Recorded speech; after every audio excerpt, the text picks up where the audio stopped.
Fala galera, boa tarde, bem-vindos à nossa aula de hoje, nessa segunda-feira. Para quem estiver assistindo ao vivo, na verdade, essa aula aqui de segunda-feira, onde a gente vai falar sobre redundância nas redes FTTH. Obrigado por estar aqui participando dessa aula, uma aula que a gente vai conseguir trocar uma ideia, falar como funcionam as redes com redundâncias, por que ter redes FTTH com redundância e no finalzinho da aula também a gente vai tirar algumas dúvidas aqui pelo nosso chat. Então, durante a aula eu vou desenrolando aqui o assunto, vou mostrar algumas telas que eu preparei para a aula de hoje, e aí lá no finalzinho eu vou dar aquela lida no chat para a gente esclarecer dúvidas. Daqui a pouco, ao longo da aula, ficou alguma dúvida para trás, e lá no chat é o momento que a gente tem para tirar todas essas dúvidas, para quem estiver participando ao vivo aqui comigo dessa aula. Como que eu preparei essa dinâmica? Primeiro, a gente vai falar um pouquinho dos conceitos, o porquê ter uma redundância, como funciona a redundância, como nós implantamos uma redundância e mais no finalzinho a gente vai falar do que muda uma rede com e uma rede sem redundância. E além disso, a gente vai também pensar, poxa, como que eu posso transformar uma rede que não tem redundância em uma rede que tenha redundância nesse mundo FTTH? Importante já destacar desde o início dessa aula é o seguinte: nem toda rede vale a pena financeiramente, do ponto de vista financeiro, nem toda rede vale a pena colocar redundância nela. Algumas sim, outras não, e essa vai ser mais uma aula daquelas que eu vou trazer prós, eu vou trazer contras aqui para você avaliar qual é a sua necessidade, se faz sentido para você, para o seu projeto, para a sua cidade ou para a sua rede. Bom, vamos lá. O que é um sistema redundante? Vamos começar desde o início. O que é um sistema redundante? Um sistema redundante nada mais é do que a gente ter algo em funcionamento, algo funcionando, e se uma coisa para de funcionar, que a gente tenha outra coisa igual àquela funcionando, para que a gente não tenha interrupção de serviço. Por exemplo, vamos supor que a gente tem duas lâmpadas, você tem duas lâmpadas aí na sua sala, as duas estão ligadas, ou de repente uma pode estar apagada e a outra está ligada, e aí se uma lâmpada queimar, por exemplo, a outra continua iluminando e você talvez nem perceba que isso aconteceu. Isso é um sistema redundante, é como se você tivesse duas lâmpadas na sua casa. Em telecomunicações, é muito comum existir diversos sistemas redundantes. Em TI, na verdade, é muito comum existir diversos sistemas redundantes. Para quê? Para a gente não ficar na mão, para a gente não ficar sem um determinado serviço. Só que é muito comum que esses sistemas redundantes eles estejam no data center do provedor, lá onde chega link de internet, tem diversos roteadores, onde controlam os clientes, onde geralmente fica o provedor propriamente dito. Então o provedor normalmente tem o quê? Tem mais do que um link de internet, por exemplo, tem mais do que um roteador, tem mais do que um ar-condicionado no data center, tem mais que um switch, enfim. Então tem vários equipamentos, vários servidores que trabalham em paralelo, para que quando algo apresente defeito, o sistema continue funcionando. O problema é que, geralmente, isso acaba dentro do provedor de internet. Geralmente, a gente não tem redundância nas redes FTTH. Por quê? Porque a gente aprendeu a fazer redes FTTH sem redundância. Porque não é a proposta de toda a rede FTTH ter redundância. Inclusive, pouquíssimas vezes eu tive a oportunidade de fazer um projeto de uma rede com redundância, uma rede FTTH, não uma rede FTTD, por exemplo. Isso é mais comum, a gente vai falar daqui a pouquinho sobre isso.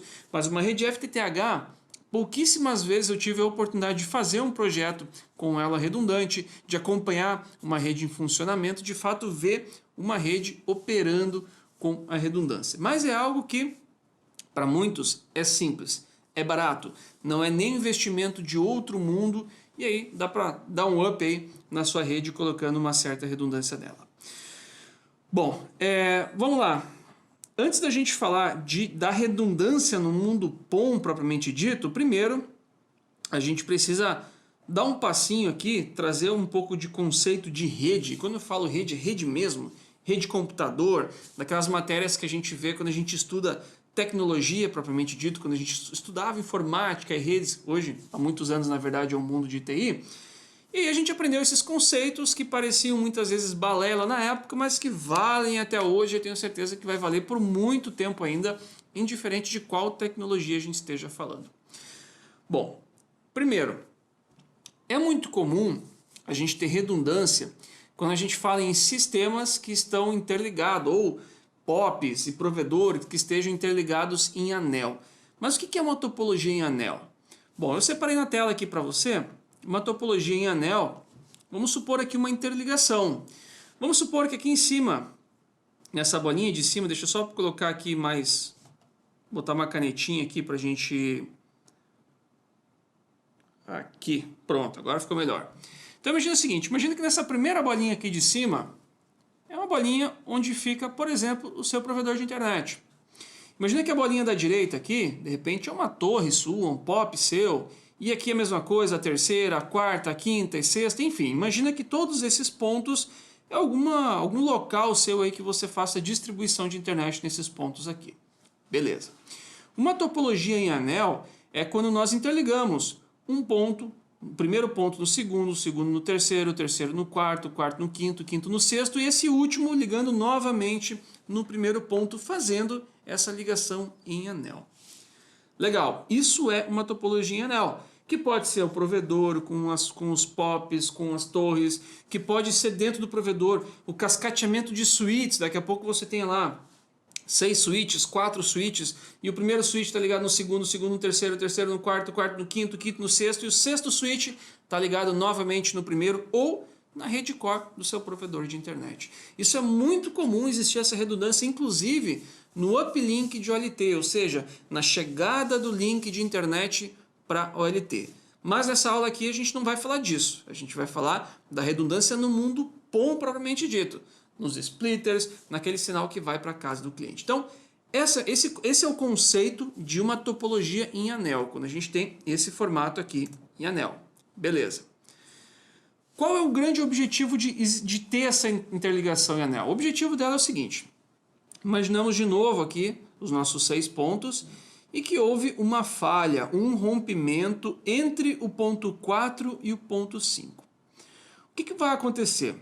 Se o ponto 4 estivesse sendo atendido através desta rota aqui, passando pelo 5, passando pelo 6, até chegar no ponto 1, que nós estamos supondo aqui que é o nosso ponto principal, se o caminho fosse esse e tivesse um rompimento, em uma topologia em anel, com seus devidos protocolos e configurações habilitadas, automaticamente o uplink desse ponto 4 seria através do 3, através do 2 e através do 1. Ou seja, 1, 2, 3 e 4 estariam funcionando por este caminho aqui da direita, 6 e 5 funcionariam pelo caminho da esquerda para chegar até o ponto 1, e tudo continuaria funcionando. Está aqui o objetivo de uma interligação em anel que, por característica, traz uma redundância para o nosso uplink, por exemplo. Por quê? Porque eu tenho múltiplas rotas.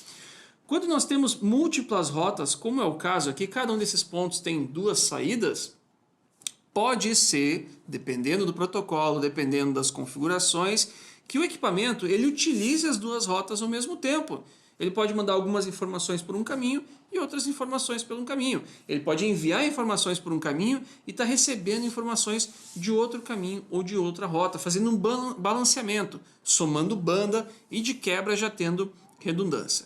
Mas também pode ser, e é muito comum, que o equipamento decida utilizar apenas uma das saídas e a outra ela fica em stand-by, ela fica parada, ela fica monitorando, ela fica escutando e ela só vai entrar em operação se o equipamento perceber que deu besteira, que deu alguma coisa na rede. Aí o equipamento vai chavear para o outro caminho. Ou seja, o equipamento, as configurações que nós realizamos nos equipamentos, elas possuem, o equipamento em si ele possui essa inteligência para poder decidir para qual caminho ele vai mandar informações ou fazer a troca de um caminho para o outro. Bom, essa é uma topologia em anel, mas ainda não é a topologia que nós temos nas redes FTTH. Bom, próxima topologia que eu preparei aqui para nós é uma topologia que é conhecida como topologia estrela. Qual é o objetivo da topologia estrela? A característica dela é o seguinte, a gente tem um ponto principal, provavelmente esse ponto aqui no meio, e todos os demais pontos eles estão interligados neste ponto aqui. A comunicação de cada um deles depende desse ponto central aqui no meio da tela. Ou seja, se eu tiver um rompimento, por exemplo, entre a nossa bolinha 1 aqui e a bolinha 6, tive um rompimento, o que vai acontecer? O 6 vai ficar desconectado, vai ficar sem serviço, sem comunicação. Por quê? Porque só possuía aquela rota, só possuía aquele caminho nessa topologia em estrela. Vamos dar um exemplo disso em telecom. Imagina que você tem a rede core do seu provedor, aquela rede onde tem os roteadores, os servidores, link de internet, etc, etc. Legal. E aí você tem no provedor 6 OLTs, que é cada uma dessas bolinhas aqui. Você tem 6 OLTs, 5 OLTs no provedor de internet. E aí a galera, na hora de fazer interligação, ligou um cabo do OLT em uma porta do switch, a outra OLT, outro cabo em outra porta do switch, e acabou ligando individualmente cada uma dessas OLTs. Então, se o uplink de alguma dessas OLTs cair, apresentar algum tipo de problema, essa OLT vai ficar fora de operação. E isso pode ser o seguinte, pode ser, por exemplo, dois pontos que estão fisicamente distantes, ou seja, um ponto a ponto ali de 1 km, 2 km, 10 km, onde a gente pode ter daqui a pouco um rompimento de uma fibra ótica, uma atenuação de uma fibra ótica, mas também pode ser essa arquitetura dentro do próprio provedor de internet. Talvez a gente está falando de um cabinho de rede interligando o switch com uma OLT, ou uma fibra ligando o switch com a nossa OLT. E aí, nesse caso, a redundância ela funciona em dois sentidos. Isso é importante também a gente destacar. Em um sentido, é o sentido de um problema físico na comunicação, por exemplo, rompimento, mas ela também atua no sentido de uma falha num SFP, por exemplo. Imagina que no uplink do OLT, que está interligado nesse formato aqui, em formato de estrela, daqui a pouco falhou o SFP do uplink, queimou, ou perdeu potência, deu alguma rateada, sei lá o que aconteceu. Nesse caso, a OLT vai ficar fora porque só tem um SFP fazendo ponto a ponto para ela, fazendo o uplink dela. Agora, se a gente tiver uma outra topologia, como por exemplo a topologia em anel que a gente viu agora há pouco, eu já teria dois.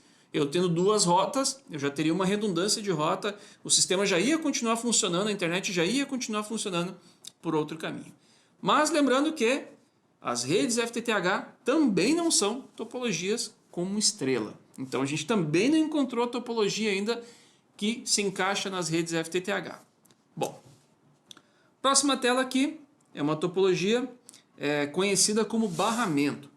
Por que o nome barramento? Barramento é muito simples, é porque realmente possui um caminho em comum, um barramento, onde todos os pontos são conectados neste barramento aqui.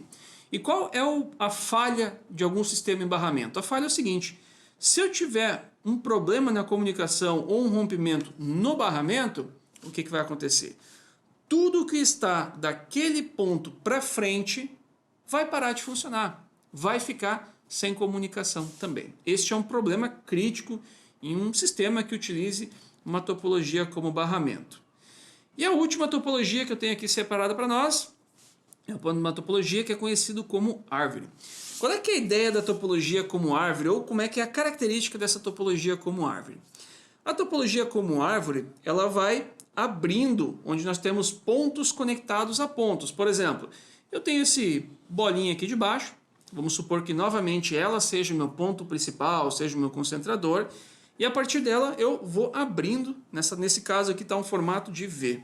Então eu tenho dessa bolinha pulando para a segunda aqui da esquerda, pulando para a terceira, ou seja, para chegar nesta bolinha aqui, a comunicação ela vai ter que passar por essa segunda, e o mesmo nesse outro canto aqui, para chegar nesse ponto, para chegar nessa torre, nesse pop aqui, vai ter que percorrer o caminho por esse ponto aqui. Bom, problema da topologia árvore é o seguinte, teve um problema de comunicação, teve um rompimento, vai derrubar tudo que está dependendo desse ponto aqui. Por quê? Porque a gente tem apenas um meio de comunicação, tem apenas um caminho por onde os dados vão passar. Legal. Esse último ponto que eu mostrei para você, a topologia como árvore, ela é a topologia que mais se assemelha fisicamente com as nossas redes FTTH. Por quê? Por conta dos splitters.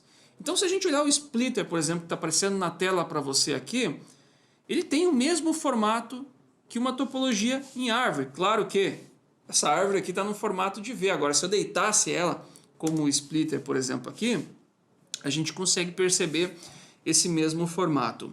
E a topologia, as redes FTTH, elas se assemelham também nesse formato porque nós vamos cascateando um no outro. Por exemplo, imagina que isso aqui são splitters.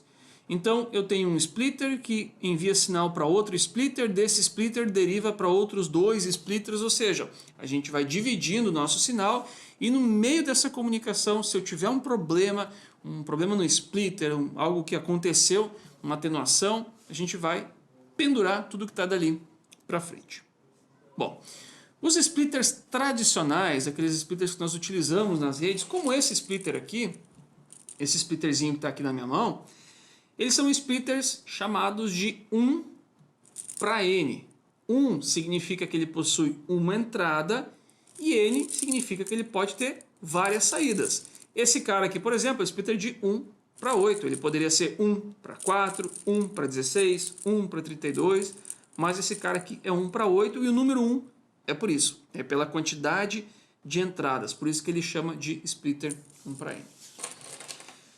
Bom, as redes PON também se assemelham no formato de árvore, como a gente viu, mas também elas se assemelham no formato de barramento. Lembra aquela topologia barramento, onde a gente tinha todo mundo conectado em um barramento único? Também isso acontece no mundo do FTTH, que são as redes PON desbalanceadas. Quando a gente tem aquele cascateamento de um splitter desbalanceado que manda sinal para o próximo, até a gente iluminar todas as nossas caixas do nosso ramal. Então, uma rede, olha só que interessante isso, uma rede PON balanceada, ela se assemelha, tem o mesmo desenho, o mesmo formato, de uma rede em uma topologia de árvore, onde um vai dependendo de outro, vai abrindo para vários pontos. E já uma rede desbalanceada, ela se parece com o desenho de um barramento, onde está todo mundo conectado naquele barramento e se algo falhar no meio daquele barramento, dali para frente vai ficar tudo fora do ar. Legal. Vamos para a próxima tela aqui. Vamos voltar aqui para a nossa topologia em árvore. Como que seria então a redundância nas redes FTTH, nas redes PON? Analisando aqui a topologia em árvore, vamos pensar o seguinte. Vamos pensar que a gente tem aquele caminho único que vai para esse ponto aqui e desse ponto a gente está dividindo o sinal para outros dois pontos. Para a gente ter uma redundância aqui, o que nós precisaríamos ou que precisamos são duas rotas, dois caminhos para chegar nesse ponto aqui. Aí sim, a partir desse ponto aqui, a gente consegue ter uma redundância e se um desses caminhos apresentar problema, apresentar falha, teve atenuação, teve rompimento, vai continuar funcionando pelo outro caminho. Simples assim. E para isso acontecer, o que nós utilizamos são os splitters de 2 para N. O que significa um splitter 2 para N? O 2 significa a quantidade de entradas. Agora ele tem duas. E o N significa a quantidade de saídas. Então, pode ser um splitter 2 para 4, pode ser um splitter 2 para 8, pode ser um splitter 2 para 16. Muda muito conforme o modelo do splitter que a gente vai utilizar. Importante. Não é algo que a gente muda no splitter. Quando eu vou comprar, eu compro um splitter de 1 para 8. Ou eu compro um splitter de 2 para 8. A gente não consegue mudar depois. Eu posso ter um splitter 2 para 8, mas não usar uma das saídas. Ok. Aí ele vai funcionar como um splitter de 1 para 8. Agora, eu não consigo pegar um splitter de 1 para 8 e transformar ele num splitter de 2 para 8. Isso não é possível através desses splitters comuns que a gente tem. Bom, como que eles funcionam? Vamos falar um pouquinho do funcionamento deles. Os splitters, a gente já falou em algumas aulas, eu costumo dizer nas minhas aulas que apesar de ser um passivo maravilhoso que permite a distribuição do nosso sinal óptico, ele é burro. Ele não é energizado, não tem configuração, não tem gerência sobre o splitter, então ele não tem aquela inteligência de escolher qual o caminho que ele vai utilizar, qual é o sinal que ele vai encaminhar para frente, ou ainda de ele pegar as duas luzes que ele está recebendo naquelas duas entradas e somar essas luzes para fazer a distribuição. Ele não tem condições de fazer isso. É um passivo, é burro, ele não tem inteligência nenhuma. Então a comunicação ela funciona o seguinte, imagina que a gente tem uma porta PON, está enviando o sinal para um splitter de 1 para 4, e esse splitter de 1 para 4, nessa topologia, está atendendo aqui 4 CTOs de 1 para 16. A porta PON está enviando sinais em 1490 nanômetros, e ela está recebendo sinais das ONUs em 1310. Essa comunicação ela está acontecendo nos dois sentidos. Beleza. Para ter a redundância, para a gente conseguir trabalhar com um splitter de 2 para N, a gente vai precisar o quê? A gente vai precisar de uma outra porta POM, afinal de contas o sinal ele vai ter que sair de algum outro lugar, então obrigatoriamente precisa de uma outra porta POM. E aí o que é inteligente é a gente utilizar uma outra rota, uma outra fibra, um outro caminho. Por quê? Porque se eu usar duas fibras do mesmo cabo para fazer redundância e esse cabo tiver um rompimento, as duas fibras vão arrebentar e eu não vou ter redundância nenhuma. Eu vou ter redundâncias dos lasers, da porta POM, beleza, mas eu não vou ter uma redundância da fibra em si, caso a gente tenha algum problema de rompimento. Então, voltando aqui para a nossa topologia, a rota A ela está enviando informações em 1490 e está recebendo em 1310, conectado em uma das portas do meu splitter de 2 para 4, e a minha rota B ela está apenas recebendo informações em 1310 e ele está conectado na segunda entrada do meu splitter de 2 para 4. Por que não está transmitindo e por que só está recebendo? Bom, quando a gente vai transmitir um sinal, por exemplo, na fibra ótica, um sinal via wireless, qualquer tipo de sinal, quando a gente vai transmitir esse sinal, ele vai demorar um certo tempo para se deslocar. Quando o sinal é dentro da fibra ótica, ele se desloca muito rapidamente. Quando o sinal é no ar, um sinal de wireless, ele se desloca um pouco mais devagar. Vai levar um certo tempo. Se aqui de Florianópolis eu enviar um sinal ótico numa fibra direto até Fortaleza, vai demorar um tempo. E se eu mandar um sinal até São Paulo, por exemplo, uma fibra ótica direto até São Paulo, vai demorar muito mais tempo. Eu não cheguei a medir no Google, mas eu acredito que vai levar um quarto do tempo que levaria, ou um sexto, um quinto do tempo que levaria para chegar até Fortaleza. Por quê? Porque Fortaleza está mais distante que São Paulo, daqui de Florianópolis. Então, naturalmente, demora mais tempo para enviar a informação. Por conta disso, as duas portas elas não podem mandar informações ao mesmo tempo. Por quê? Porque o splitter é burro. Então ele receberia dois sinais espelhados, o mesmo pulso de luz, de duas portas POM diferentes, e o que ele ia fazer? Ele não ia decidir qual sinal ele ia utilizar. Ele vai passar os dois sinais para os clientes. Só que vai chegar, vai chegar para os clientes como um sinal e um ruído, um sinal e um reflexo. Vai ter uma diferença de tempo de transmissão. Daqui a pouco chegam duas luzes quase que juntas e a ONU não consegue interpretar que sinal que é aquele que ela recebeu. Então, por isso, numa rede POM com redundância, e isso existe previsto em norma, está lá no ITU, é a G984.1, item 14. Tem a parte que fala de Protection Switching. Essa é a parte que diz como que vai funcionar. E esse tipo de redundância é chamado como redundância do tipo B. Os fabricantes, quando desenvolveram, se basearam nessa norma para isso. Então, uma porta ela está enviando, está recebendo informações, está em funcionamento, e a outra porta está apenas escutando o retorno dos clientes em 1310 e está descartando esses pacotes em 1310. Bom, dessa forma o sistema está funcionando. Eu coloquei lá a minha porta 1 como porta principal e a minha porta 2 como uma porta de backup da minha porta 1. Beleza. Caso eu tenha um rompimento na minha rota A, na minha rota principal, o que vai acontecer? A minha porta 2, que é a porta de backup, ela vai começar a receber solicitação das ONUs para se autenticar. E aí ela vai perceber o seguinte, poxa, um monte de ONU querendo se autenticar deve ter dado um problema na outra rota. E é nesse momento que a inteligência da OLT ela vai fazer o chaveamento para a minha porta de backup. Essa inteligência, então, ela não está na ONU e ela não está nos splitters e muito menos na fibra. Ela fica na OLT. E a OLT ela vai tomar essa decisão, então, de subir a porta de backup para fazer a comunicação com os meus clientes. Beleza, rota 1 está fora, rota B virou a minha rota principal. Importante, nem todo equipamento, nem toda OLT, enfim, ela vai retornar a comunicação para a porta principal quando o problema for corrigido. Isso acontece por alguns motivos, mas tem dois que são os principais que eu gosto de destacar. O primeiro, Depende da configuração que você fez no equipamento ou a configuração que o equipamento permite. Depende muito.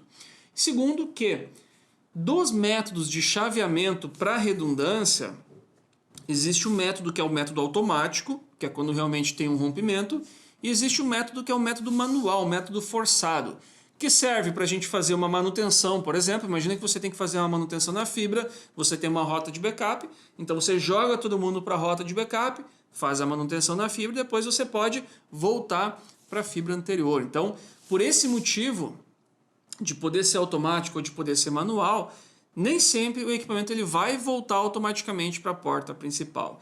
Inclusive uma dica, sugestão, para quem tem algum tipo de sistema que trabalha com redundância, você precisa monitorar para ver se a redundância está up. Já vi muitas vezes o provedor dependendo de uma certa redundância lá ou achando que tem uma redundância e aí dá o problema e descobre que a redundância falhou. Já vi isso muitas vezes acontecer. Então você precisa monitorar.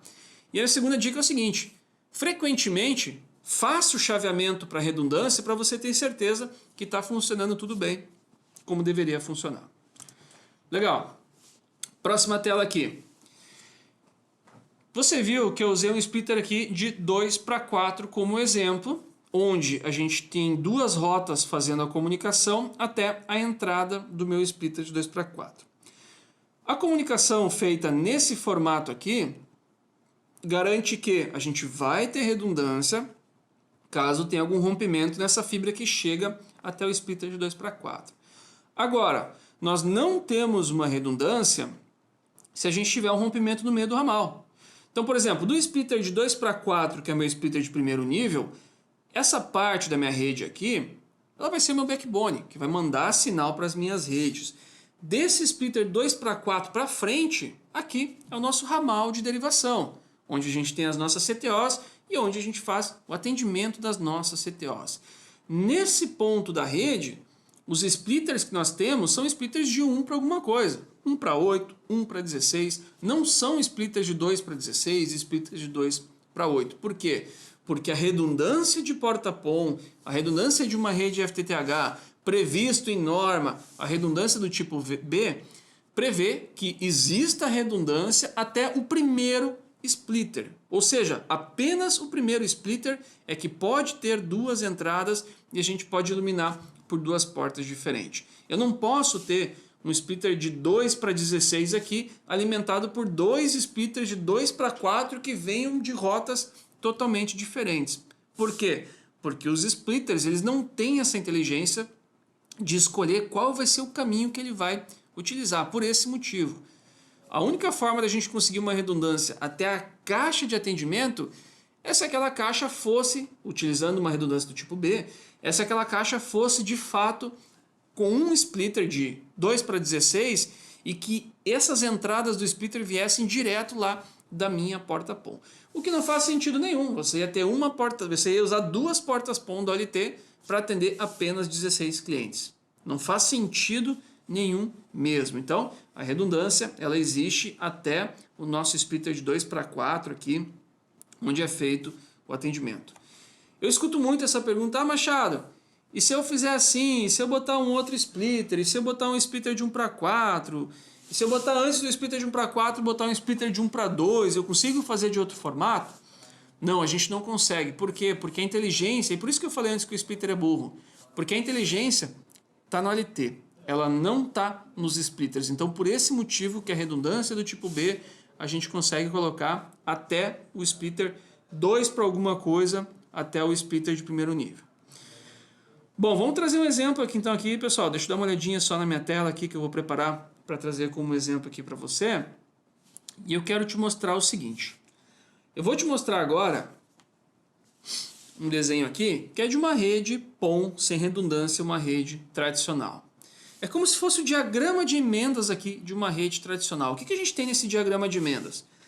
Vamos supor que esse aqui é um cabo do nosso backbone, um cabo de 12 vias, e a gente está usando a fibra 1, a primeira fibra. Deixa eu só pegar a canetinha aqui de novo para... Cadê? Aqui. Pegar a canetinha de novo aqui para mostrar. Mas vamos imaginar então que essa aqui é a nossa fibra número 1, e ela está iluminando o primeiro ramal, com splitter de 1 para 4 e splitter de 1 para 16. Poderia ser 1 para 8, 1 para 8. Tá? Fibra 2 ilumina o segundo ramal, fibra 3 o terceiro e fibra 4 o nosso quarto ramal. Quando a gente tem uma rede PON tradicional assim, onde passa o nosso backbone e atende os nossos ramais, por exemplo, o que está aparecendo na tela aqui para você, sai o sinal da nossa OLT, cruza pela cidade e atende os ramais, à medida que o sinal foi distribuído já na primeira caixa, dali para frente aquela fibra está morta. A gente não está mais utilizando ela. Por exemplo, a fibra 1 iluminou o primeiro ramal e dali para frente ela está apagada. A fibra 2, a partir do segundo ramal está apagada, 3 está apagado e quarto, a fibra 4 está apagado também. O que a gente pode fazer pensando numa rede com redundância? A rede com redundância, a orientação, o ideal é a gente ter duas rotas diferentes.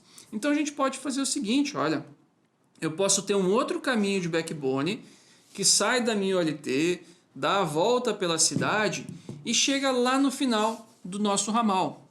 Por quê? Porque eu posso iluminar aqui fibra 1, 2, 3, 4, 5, 6, eu tenho 6 ramais aqui, eu posso usar 6 fibras, uma fibra para iluminar cada um desses ramais, eu posso usar da fibra 1 a fibra 6, e com o meu cabo aqui fazendo uma outra rota, eu posso de novo iluminar da fibra 1 até a fibra 6, porém iluminando no sentido contrário. Vamos dar uma olhadinha aqui nesse exemplo, nesse esquema aqui, que é como se fosse o diagrama de fusões. Então minha fibra 1, ela está iluminando o meu primeiro splitter aqui de 2 para 4 e a outra entrada do meu splitter 2 para 4, ela continua pela fibra 1, deu a volta e voltou lá para o meu provedor. A rede 2 eu estou iluminando por aqui com a fibra 2, continua com a fibra 2 pela outra rota e chega até meu provedor. 3, 3, 4, 4, ou seja, eu estou iluminando as mesmas redes por sentidos opostos, chegando no mesmo local, aproveitando uma fibra que estava apagada. O que eu tive que fazer para isso? Eu tive que utilizar uma outra rota de backbone para iluminar no sentido contrário. Simples assim. O que mais eu precisei? Vamos falar um pouquinho das diferenças. O que mais que eu precisei? Eu precisei do dobro de portas PON. Poxa, naquele exemplo aqui eram 6 portas PON. 6 portas que ficam em operação. Agora, se eu for colocar redundância em cada uma dessas portas, eu vou precisar de mais 6. Então agora a gente está falando de 12 portas para ter redundância nesse sistema aqui, ao invés de 6 portas. Bom, algumas particularidades, tá? Deixa eu abrir um bloco de notas aqui para a gente escrever algumas particularidades. Primeira particularidade muito importante, importantíssima. Os fabricantes de OLT, a grande maioria já tem essa implantação rodando na OLT. Já está funcionando isso na OLT. É chamado de Protection Switching. É algo nativo na OLT, não é nada de outro mundo. Para a OLT é algo realmente muito simples, tá? Só que, para isso funcionar, as duas portas PON elas têm que estar no mesmo slot de serviço da OLT. Ou seja, a minha porta 1/1 da OLT é a porta principal, a minha outra porta vai ter que ser a porta 1/2, 1/3, 1/4, 1/15, enfim. Ela vai ter que ser uma porta do mesmo slot da OLT. A gente não pode ter slots separados ou OLTs separadas. Então, primeiro ponto, a gente precisa estar na mesma OLT. Segundo ponto, muito importante, a redundância ela serve até o splitter de primeiro nível, ou seja, não consigo levar ela até a CTO da minha rede. Por esse motivo, nem sempre faz sentido a gente ter uma rede PON com redundância, porque às vezes a redundância ela não serve para a nossa necessidade de trazer até o splitter de primeiro nível. Então, para a rede FTTH nem sempre é viável. O que é muito comum a gente ter redundâncias do tipo B são em redes locais, redes para condomínio, redes para CFTV, onde a gente geralmente utiliza menos portas, é um projeto menor, e aí sim a gente pode botar redundância e isso não vai ter impacto nenhum no valor do nosso projeto. Por exemplo, se a gente pegar uma rede para câmera de um condomínio grande, beleza, a gente vai usar o quê? 1, 2 portas PON para atender todas as câmeras, legal. O que eu faço com as outras 6 portas PON da minha OLT-GPON? Ou as outras 2 portas PON da minha OLT-GPON? Cara, eu posso botar uma redundância nessa rede, tá fácil, tá barato. O splitter redundante ele não é caro. Vamos lá, splitterzinho de 1 para 8, 60, 70 reais. Splitterzinho de 2 para 8, 100 reais, 150 reais. Quantos splitters tem num projeto como esse? Ah, um projeto CFTV, vamos lá, tem 4, 2 splitters. Não é isso que vai mudar, vai impactar no valor do meu projeto. A gente vai ter, lógico, mais backbone, mais cabo de backbone e tudo mais, mas isso pode ser um diferencial. Por isso que eu trouxe esse assunto nessa aula aqui. Isso pode ser um diferencial de projeto, um projeto com PON redundante. Isso pode ser um diferencial daqui a pouco num bairro que você atende link corporativo. Poxa, a empresa que você atende, a farmácia que você entrega a internet. Se a farmácia está sem sinal de internet, cara, a maquininha do cartão não passa.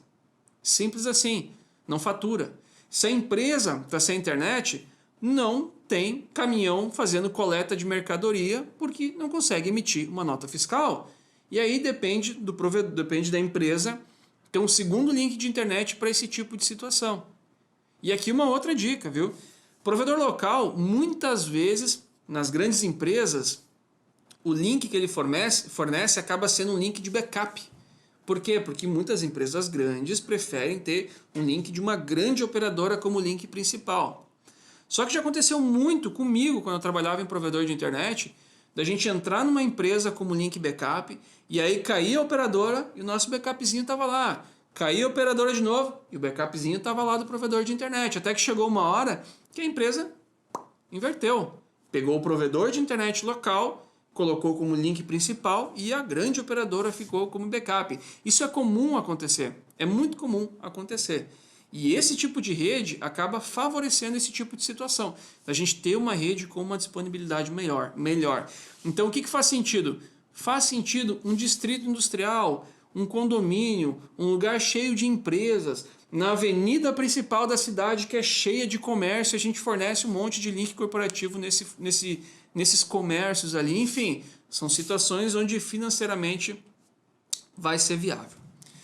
Terceira consideração, que para a gente ter uma rede com redundância, a gente vai precisar de o dobro de portas PON para o nosso projeto. Então vamos lá. Machado, minha rede tem 32 portas PON que eu atendo direto aqui do meu provedor. Quero botar redundância, o que eu faço? Bom, começa a brincadeira comprando mais 32 portas PON, continuando o seu backbone, interceptando o seu backbone por outro caminho, para conseguir subir esse tipo de serviço. Então, é uma premissa ter o dobro de portas PON para fazer o atendimento da nossa rede. Então, essas são considerações. O que eu acho interessante? Poxa, olha só, uma dica. Achei legal, beleza, gostaria de ter na minha rede, beleza, mas não sei como fazer ainda. Faz no projeto, faz o backbone e no splitter de primeiro nível já coloca um splitter redundante. Deixa lá, bota lá um splitter 2 para 8. Bota lá um splitter 2 para 4 e não usa uma das entradas.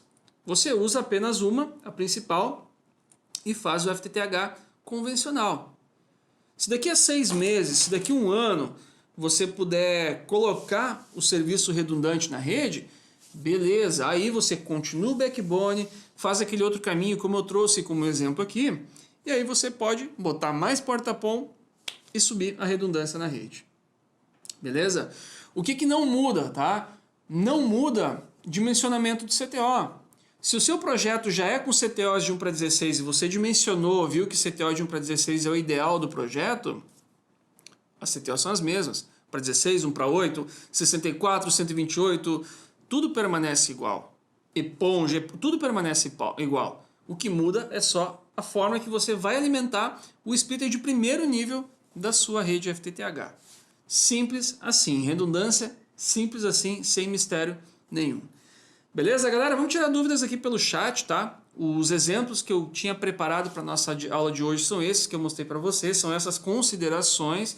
E, de novo, eu acho que é algo muito interessante, porque tudo que a gente tem redundante, a gente acaba tendo uma segurança maior. Imagina que legal ter um rompimento numa fibra ótica, o sistema avisou você que teve um rompimento, é um domingo, 3 horas da tarde, chovendo, e você está tranquilo em casa, você está de plantão, está tranquilo em casa, porque você pode resolver segunda, pode resolver terça, pode resolver quarta-feira, porque está operando em cima do sistema redundante.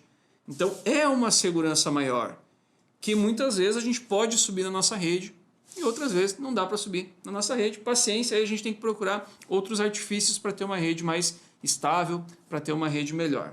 Muitas vezes o provedor tem uma rede pequena, está sobrando porta-pom, esse recurso já está nativo na OLT, por que não? Por que não usar? Por que não habilitar?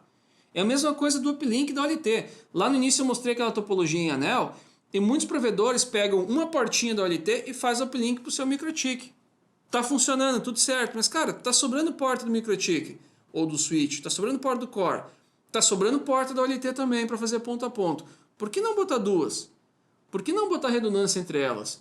Por que não fazer a configuração para elas fazerem o balanceamento de carga entre essas duas portas? Então, existem coisas que a gente pode subir na nossa rede sem ter nenhum custo para isso. É realmente configuração, talvez um cordãozinho a mais, um SFP a mais.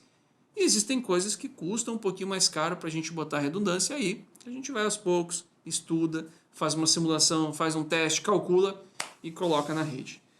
Beleza? Vamos botar as dúvidas no chat aqui, galera. Duvidazinhas no chat aqui sobre as topologias, tá? A ideia agora é a gente esclarecer algumas coisinhas que tenham ficado para trás aqui na nossa aula de hoje. Aproveito, já reforço o convite para a nossa aula da semana que vem, tá? Deixa eu só pegar o assunto aqui ligeirinho que me fugiu agora para a semana que vem. Semana que vem vai ser a nossa aula número 49, a penúltima aula dessa temporada, são 50 aulas aqui de 2022 que foram nas segundas-feiras. E a próxima aula, 49, é um comparativo de redes FTTH de alto desempenho e redes FTTH Xing Ling, aquela rede cheia de materialzinho que a gente não conhece a procedência, não conhece a qualidade, foi feito com coisas duvidosas. Então a gente vai fazer um comparativo. Poxa, quanto custa uma e quanto custa outra? Vale a pena essa dor de cabeça ou não vale a pena essa dor de cabeça? Ou ainda, o que tem na nossa rede Xing Ling que está dando problema que talvez a gente possa aos poucos ir corrigindo e melhorando para evitar dor de cabeça, para ter mais estabilidade, para ter uma rede melhor, para poder entregar um serviço melhor. Então, a aula da semana que vem vai ser esse raciocínio, vai ser esse comparativo entre redes que de fato são redes de alto desempenho. E quando a gente fala de alto desempenho, não é só banda, alto desempenho não tem a ver só com a banda que nós estamos entregando, versus uma rede Xing Ling, como muitas que infelizmente existem por aí. E que vamos lá, se a rede Xing Ling está parando, não parou de vez ainda, começou a dar dor de cabeça, está na hora de olhar para ela, pensar e ver o que pode modificar antes de começar a perder cliente. Depois que a gente começa a perder cliente numa rua, começa a perder cliente no bairro, começa a perder cliente na cidade, ferrou. Aí não adianta a gente chorar. Então a gente tem que antes disso começar a modificar, tá? Vamos lá, vamos para a primeira pergunta aqui. O Antônio colocou o seguinte: posso colocar a redundância via antena como ponto a ponto? Antônio, olha só. A redundância do PON, não, né? O PON tem que ser por duas portas PON da mesma OLT, por fibra ótica e tudo mais. Agora, se você tem um POP, tá? Imagina que você tem um POP lá numa cidade e você tem um ponto a ponto do seu provedor com o POP e lá, um ponto a ponto com fibra, e lá você tem uma outra OLT que faz outra distribuição, você pode sim ter um backup desse ponto a ponto via rádio. Então você vai configurar aí nos seus equipamentos para o seu caminho pela fibra ótica ser o seu link principal e o rádio ser o seu backup, ser a sua redundância. Se o seu ponto a ponto com essa torre rompeu, você vai continuar tendo pelo rádio. Não vai ser o mesmo desempenho? Não. Vai baixar o desempenho? Vai. Vai aumentar a latência? Vai. Mas vai continuar funcionando. O cliente não vai ficar sem internet, que é o que seria muito pior, tá? E se a gente for parar para pensar, olha só que legal isso. Quem está assistindo aqui está dentro do provedor e tem o hábito de defender o provedor. Sabe aquela coisa, poxa, o cliente ficou 2 minutos sem internet, já está enchendo o saco? É verdade? É verdade. Agora, tem uma coisa legal que é de não trabalhar dentro do provedor no dia a dia, que a gente começa a ter um olhar de cliente para algumas situações. Então, por exemplo, na minha casa, se eu ficar lá em casa alguns minutos sem internet durante o dia, Cara, eu tenho 2 filhos que vão reclamar e eu tenho uma esposa que vão reclamar também. Por quê? Porque o Netflix vai travar, porque o vídeo não vai estar numa velocidade boa, porque um vai estar jogando lá e ele vai aumentar, ele vai perceber que o tempo do ping aumentou. Meu filho tem 13 anos, vai fazer 13 anos, vem discutir comigo sobre ping. Vai falar sobre ping, tempo de ping do jogo e o lag. Cara, 12, 13 anos está falando de tempo de jogo. Por quê? Porque é uma coisa importante. Então, se ele for jogar pelo 4G, ele vai reclamar. Se ele reclamar para o cliente vai ligar para o provedor, vai reclamar para o provedor também. Então, hoje o cliente ficar 5 minutos sem internet é uma eternidade. É uma eternidade mesmo, tá? Então, sobre o ponto a ponto, Antônio, fechando aqui, você pode ter um ponto a ponto para um lugar por fibra e ter o backup por rádio. Esse backup por rádio ele pode voltar direto para o mesmo ponto da fibra ou pode ligar com outra torre, inclusive, fazendo aquela interligação em anel. Você não precisa fazer um anel, ter 2 caminhos para um lugar, 2 caminhos para um lugar, 2 caminhos para outro lugar. Você pode ter um caminho para esse lugar. Lembra daquelas bolinhas lá quando a gente teve a topologia em anel? Então você pode ter um com fibra para cá, um com fibra para cá, um com fibra para cá. Só que esses 3 pontos que você está interligando com fibra, eles podem ter uma outra interligação por rádio entre eles, tá? Depende do formato aí da sua cidade, como que você poderia fazer, tá? Fernando botou o seguinte: nem mesmo em uma rede desbalanceada seria possível usar vários splitters 2 para N na CTO? Não, Fernando, porque, de novo, a redundância ela fica até o primeiro splitter, porque ele vai ter 2 entradas. Se você botar atrás do primeiro splitter que tem 2 entradas, um outro splitter que tem 2 entradas alimentado por esse mesmo splitter, o que vai acontecer? O segundo splitter com 2 entradas vai receber 2 sinais ao mesmo tempo. Ao mesmo tempo não, vai ter uma diferença de tempo. E essa diferença de tempo é que vai esculhambar o sistema. Por quê? Porque esse cara é burro, ele não tem inteligência. Qualquer luz que eu colocar aqui vai sair na outra ponta. Se eu botar uma caneta com luz vermelha, vai sair luz vermelha. Se eu botar uma caneta com luz verde, vai sair luz verde aqui também. Ele não sabe o que está fazendo, a não ser dividir luz. Agora, se ele tivesse inteligência para fazer isso, aí seria outro papo, tá? Eu já vi algumas redes, eu não comentei isso no meio da aula, porque é uma adaptação. Não é algo que é nativo nos sistemas. Mas existem no mercado alguns chaveadores ópticos. E os chaveadores eles fazem o seguinte: é como se fosse um túnel, digamos assim, que você faz a troca de um caminho ou outro caminho. Nesse caso, você poderia ter uma porta-PON iluminando a rede por um caminho, usando aquela mesma topologia que a gente desenhou, só que se apresentasse um defeito, você teria que trocar dessa mesma porta-PON por outro caminho. Tá? Então, o chaveador óptico para redes FTTH acaba sendo uma adaptação. Por quê? Porque nas redes FTTH, no mundo PON, pega lá a norminha do ITU G984.1, seção 14, item 14, lá está escrito como tem que ser a redundância das redes PON, tá? Que é seguindo esse formato aqui que eu mostrei para você. Beleza? Deixa eu dar uma olhadinha aqui na pergunta que o Robson colocou para nós, que é o seguinte: só fica complicado em fazer com que a conta feche no final, sendo que quando chega o cliente final só visualiza o preço da mensalidade e quando... Eu concordo contigo, tá, Robson? Poxa, o cliente só quer saber de preço e não quer saber de tantas as outras coisas. Eu concordo, só que preço é uma consequência, se você for parar para pensar. Quando a gente vai... Pensa como usuário, pensa como cliente de qualquer coisa, tá? Você vai comprar um telefone. Você for lá comprar um telefone. Ah, tem esse aqui que custa 1.000. Ah, eu só posso comprar o de 1.000. Ok. Tem esse outro que custa 1.500. Ah, ficou pesado para mim. E tem esse outro que custa 5.000. Poxa, o que você vai pensar? Poxa, tem o de 5.000. E tem o de 1.000 e tem o de 1.500. Cara, vou me apertar um pouquinho e vou pegar o de 1.500.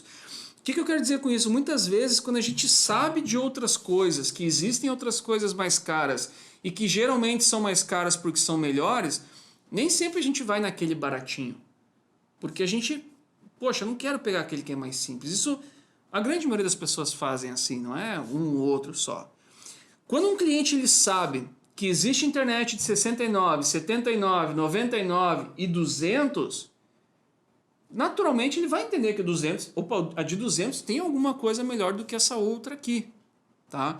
Então, não é apenas uma coisinha no provedor que vai trazer isso, que vai trazer essa visão para o cliente. O fato da gente conseguir aumentar os tickets no provedor de internet, colocar plano diferente, colocar um equipamento diferente, fornecer uma SLA menor, isso é algo que demora muito tempo. Então, para quem está se matando no R$ 69,90, R$ 79,90, R$ 59,90, para conseguir sair disso é muito difícil. E para conseguir sair disso, não é a rede redundante que vai salvar. Não é. Não é. Tem tantas outras coisas que tem que ter junto e a rede redundante serve para você conseguir fornecer essas outras coisas juntos. Eu já disse esse exemplo várias vezes, mas eu tenho um vizinho e ele tem uma pizzaria, né, que é bem próxima da nossa casa, e é uma pizzaria grande. Entre o balcão que ele chama, o salão que ele chama, que é o ambiente da pizzaria, e mais os deliveries, por noite, geralmente ele bate a meta que são 500 pizzas por noite. Quando esse cara fica sem internet de noite, é um caos, porque para o telefone, para o iFood, para o site dele, e a galera não consegue pedir no delivery, e o faturamento dele baixa. Então ele já tem link redundante, já tem uma estrutura, mas mesmo assim, quando dá aquela pipocadinha na internet, é um caos mesmo. Esse cara já doeu no bolso, então ele paga mais caro por isso, ele paga por uma SLA menor. Agora, nem todo cliente sabe disso, eu concordo com você mesmo, mas sair dessa briga aí de preço barato, porque o cliente só quer pagar barato, cara, essa briga é muito maior do que uma rede redundante, né? Esse é o ponto mesmo. Meganet perguntou se é tipo uma chave. Se for o chaveador óptico, sim, ele é como se fosse uma chave mesmo. É como se fosse um interruptor de luz. Pá, liga para cá, pá, liga para lá. Ele escolhe uma rota. Já a OLT, ela faz um chaveamento, mas ela faz por portas diferentes. E ela consegue, a OLT, enviar por uma porta, receber por essa mesma porta, a porta principal, e ficar monitorando a porta de backup para saber se está funcionando a comunicação. Megalink perguntou se só funciona em rede balanceada. Como a limitação está até o splitter de primeiro nível? Sim. Eu conheço splitters de 2 para 2, 2 entradas e 2 saídas, que deveria servir para a gente ligar como um barramento, só que eu não vou conseguir ligar um barramento inteiro atrás desse splitter. E de novo, como é só até o primeiro splitter de primeiro nível, não tem como levar isso para uma rede desbalanceada. Então sim, balanceado. Tem que ser balanceado para isso. Tá? A menos que a gente faça redundância até o primeiro splitter de primeiro nível. Até o primeiro tá fácil. O problema é no segundo, no terceiro, na quarta, no quinto, na oitava CTO. Entre CTOs a gente não vai conseguir a redundância. Da mesma forma que a gente não consegue com o balanceado. Com OLTs XGS-PON, pode ser feito com 2 OLTs em um sistema de gerência para provisionar e subir. Olha só, Reicon Digital, tá? Fez uma pergunta legal, tá? Se com OLTs diferentes poderia ter... Eu entendi a pergunta assim, pelo menos, tá? Se com um sistema de gerenciamento poderia ter algo que configurasse, provisionasse tudo sozinho? Bom, a redundância do tipo B não é algo que, se romper a fibra, vai ficar minutos, vai ficar horas até chavear para outro caminho. É instantâneo. É a mesma coisa que tirar o cordão óptico da porta PON e enfiar de novo. É o tempo de cair a autenticação das INUs e subir de novo, é muito rápido. Inclusive, muitos clientes não vão nem perceber. Daqui a pouco deu uma travadinha, voltou a funcionar, o cliente nem percebeu que teve algum problema crítico, tá? Agora, quando a gente fala de algum sistema que, poxa, identificou que caiu, chaveou para outro caminho, reprovisionou os clientes, é mais demorado, é mais chato. A gente está falando de um tempo maior para que a coisa aconteça. Então, quando a gente fala de redundância com splitter 2 para N, do tipo B, seguindo as recomendações do ITU, é algo que é para ser automatizado, sem intervenção, algo muito rápido. Quando a gente faz automações, aí é outro papo. Não que não seja possível, tá? Vou dar um exemplo, já dei esse exemplo numa outra aula que eu também falei sobre redundância. Lá por 2012, acredito eu, algo assim, eu participei da implantação de uma das primeiras cidades digitais do Brasil com rede FTTH, que foi da prefeitura de Garibaldi, que fica no Rio Grande do Sul. Inclusive, já ganhou o prêmio de melhor cidade digital 2013, 2014, algo nesse sentido, eu não me recordo direito, tá? E na época foi feito o seguinte, foi colocado OLT, foi utilizado splitters 2 para N, e claro, são redes menores que a gente interliga posto de saúde, bombeiros, brigada militar, escola municipal, enfim, os órgãos da prefeitura. E para fazer essa rede, a gente utilizou splitters com redundância, beleza. Só que ao invés de botar as portas como backup, o posicionamento da TI lá foi diferente. Eles preferiam ter duas OLTs, ter duas caixas. Então essa segunda caixa, essa segunda OLT, ela estava com as mesmas configurações da primeira, e se tivesse um problema era só questão de trocar um cordão de uma porta para outra porta e tudo continuava funcionando. Ou seja, lá se optou em fazer uma redundância no formato um pouco diferente, que precisava de uma intervenção manual. Tá? Não é o caso do que prevê a norma, tá? Não é o caso do que prevê a norma.